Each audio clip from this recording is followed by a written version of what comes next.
السلام علیکم ناظرین، آپ دیکھ رہے ہیں لٹریچر اینڈ ہسٹری اور میں ہوں آپ کا میزبان حزیر عابد۔ ناظرین، جدلی مادیت کی یہ سیریز ابھی بھی جاری ہے اور آج 23ویں قسط میں ہم جدلی مادیت کے بارے میں مزید بات کریں گے۔ اور آج جو ہمارا ٹاپک ہوگا وہ ہوگا جدلی مادیت کے علم کا نظریہ کیا ہے۔ پچھلی قسط میں ہم نے ذکر کیا تھا کہ اسینس اینڈ اپیئرنس یعنی ظاہر اور باطن کیا ہے۔ آج ہم بات کریں گے کہ جدلی مادیت کیا اسٹیپس بتاتی ہیں علم حاصل کرنے کے، کسی چیز کو جاننے کے کیا اسٹیپس ہیں، کیسے ہم اس دنیا کو سمجھتے ہیں، حواسات سے سمجھتے ہیں یا جذبات سے سمجھتے ہیں، عقل سے سمجھتے ہیں، کیسے کیا اسٹیپس ہوتے ہیں جس سے ہم اس دنیا کو یا کسی بھی چیز کو سمجھ سکتے ہیں۔ تو جدلی مادیت کا جو علم کا اور علم حاصل کرنے کے جو اسٹیپس ہیں اس کا جو نظریہ ہے اس کے بارے میں آج ہم بات کریں گے۔ لیکن ٹاپک پہ آنے سے پہلے آپ لوگوں سے یہ گزارش ہے کہ ہمارا یہ channel literature and history subscribe کر دیں اور بیل آئیکن کو بھی پریس کر دیں تاکہ ہماری آنے والی ویڈیوز آپ لوگوں کو بوقت مل سکیں۔ جدلی مادیت کی تمام اقساط ہمارے اس چینل میں ڈائلیکٹیکل میٹرلزم کے نام سے جو پلے لسٹ ہے اس میں تمام اس کی جو اقساط ہیں وہ موجود ہیں۔ آپ وہاں کلک کیجئے اور سنیے جدلی مادیت کی یہ کہانی اور جدلی مادیت کا یہ جو علم کا نظریہ ہے یا جدلی مادیت کا جو فلسفہ ہے شروع سے لے کر سنیے۔ تو آج ہم ذکر کرنے والے ہیں جدلی مادیت کے علم کے نظریے کا کہ جدلی مادیت کا علم کا نظریہ کیا ہے۔ ناظرین، جب بھی ہم کسی چیز کا ذکر کرتے ہیں، کسی کتاب کا ذکر کرتے ہیں، فطرت کا ذکر کرتے ہیں، کوئی ریسرچ کرتے ہیں تو ہم کیا کرتے ہیں؟ ہم ایک مثال لیتے ہیں آسان کرنے کے لیے کہ کسی بندے کو یہ ٹاسک ملا ہے کہ آپ فلاں جو کارخانہ ہے، جو فلاں فیکٹری ہے وہاں جائیے اور وہاں کیسے کارکردگی ہے فیکٹری کی اور کیا ماحول ہے یہ جاننا ہے آپ کو۔ یہ ٹاسک کسی بندے کو اگر ملے گا تو وہ سب سے پہلے کیا کرے گا؟ وہ سب سے پہلے وہاں جائے گا اور وہاں کے مختلف جو حقائق ہیں وہ اکٹھے کرے گا،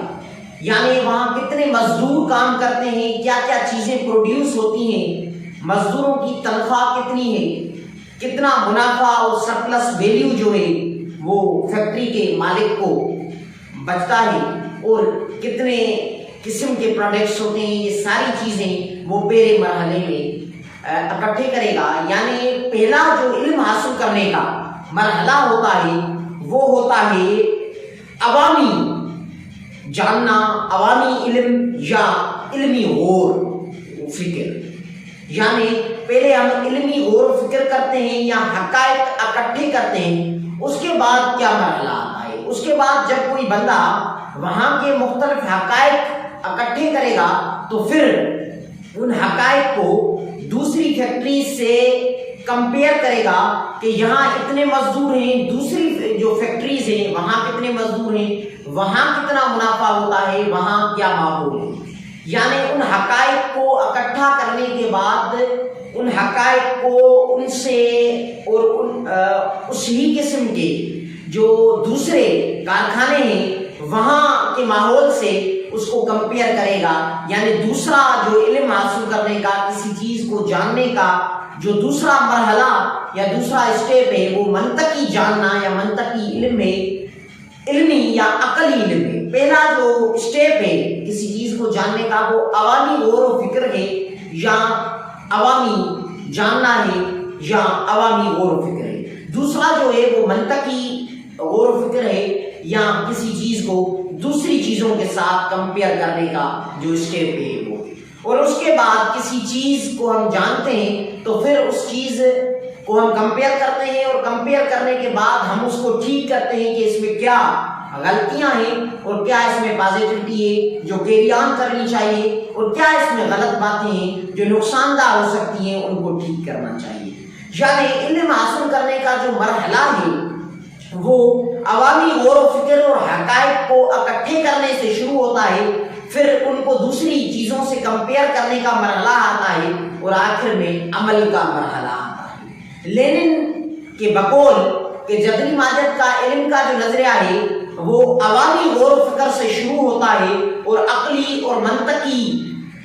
جاننے تک اور منطقی پہنچ تک پہنچتا ہے اور پھر عمل کا مرحلہ آتا ہے، اور یہی جو پروسیجر ہے یہی جدلی مادیت کے علم کے نظریے میں ہمیں بتاتا ہے۔ اس کے بعد ہم بات کرتے ہیں حواسات کی۔ جیسا کہ کوئی بندہ جو ہے، ہر انسان کو 5 حواسات ہوتے ہیں، اگر کوئی بندہ جو ہے اس کی نظر ٹھیک نہیں ہے، آئی سائٹ ٹھیک نہیں ہے اور وہ ٹھیک سے نہیں دیکھ سکتا تو کوئی بات نہیں، اس کے کان تو کام کرتے ہیں، اس کی جو محسوس کرنے کے حواسات ہیں، بولنے کے اور سننے کے جو حواسات ہیں، اگر وہ کام کرتے ہیں تو کوئی بات نہیں۔ اگر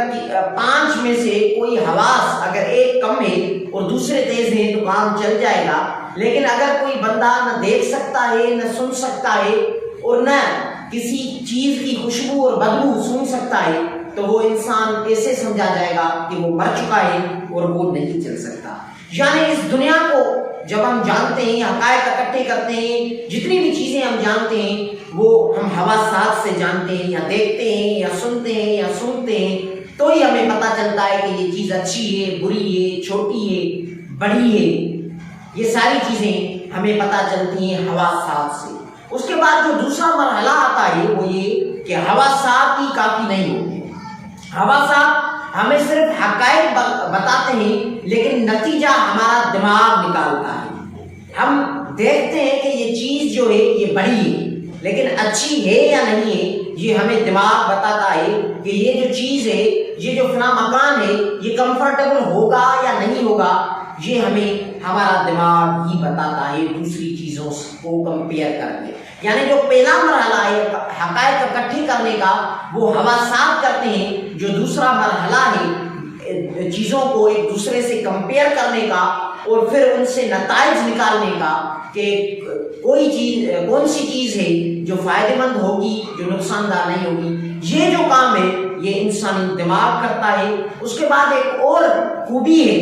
جس کا ذکر کرنا ضروری ہے، وہ انسان میں ہی ہے، کسی دوسری مخلوق میں نہیں ہے۔ وہ خوبی انسانی دماغ کی خوبی ہے، وہ ہے جنرلائزیشن کی خوبی۔ یعنی اگر انسان کوئی دیکھتا ہے کہ یہ پانی جو ہے وہ آگ بجھا سکتا ہے تو انسان اس کو جنرلائز کر دیتا ہے کہ دریا کا پانی ہو یا سمندر کا پانی ہو یا کسی کنویں کا پانی ہو یا گلاس میں پڑا ہوا پانی ہو، جتنے بھی قسم کے پانی ہیں اور جہاں بھی پانی پڑا ہے وہ آگ بجھا سکتا ہے، لیکن جانور ایسے نہیں کر سکتے۔ اگر آپ کسی بندر کو سکھاتے ہیں، یہ مثال ہم پہلے بھی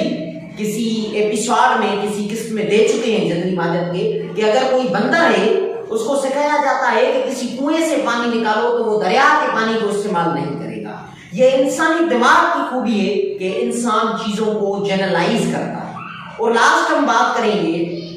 2 مکاتب فکر ہیں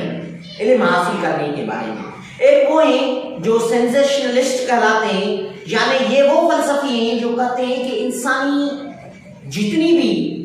جتنا بھی علم ہے اور انسان کی جتنی بھی ترقی علم کے باعث ہوئی ہے وہ حواسات کے باعث ہوئی ہے۔ حواس ہی ہمیں سب کچھ، یہ جو ہماری سینسز ہوتے ہیں، حس ہوتے ہیں دیکھنے کے، سننے کے، یہی ہمیں ان چیزوں کے بارے میں سب کچھ بتاتے ہیں، اور کوئی چیز نہیں ہے اس دنیا کے بارے میں ہمیں بتانے والی۔ لیکن دوسرے فلسفی ہیں جو ریشنلسٹ کہلاتے ہیں، وہ لوگ یہ کہتے ہیں کہ انسانی عقل اور دماغ ہمیں اس دنیا کے بارے میں پوری جو ہے علم ہے یا جاننے کی جو صلاحیت ہے وہ انسانی عقل اور دماغ کی ہے، حواس کا کوئی کردار نہیں ہوتا۔ لیکن جدلی مادیت ایسا نہیں کرتی، اور جدلی مادیت یہ بتاتی ہے کہ پہلا جو مرحلہ ہے وہ حواسات کا ہوتا ہے، اور جو دوسرا مرحلہ نتائج نکالنے کا ہے وہ انسانی دماغ یا عقل کا ہوتا ہے۔ آپ سینسز کو الگ نہیں کر سکتے اور عقل کو الگ نہیں کر سکتے۔ ان دونوں کا انسان کے علم اور چیزوں کے علم کے اصول کے بارے میں ان دونوں کا، یعنی حواسات اور حس کا یا سینسز کا اور عقل کا برابر ہی کا کردار ہوتا ہے۔ ناظرین، ملتے ہیں اگلی قسط میں۔ جدلی مادیت کی یہ سیریز ابھی جاری ہے، ملتے ہیں اگلی قسط۔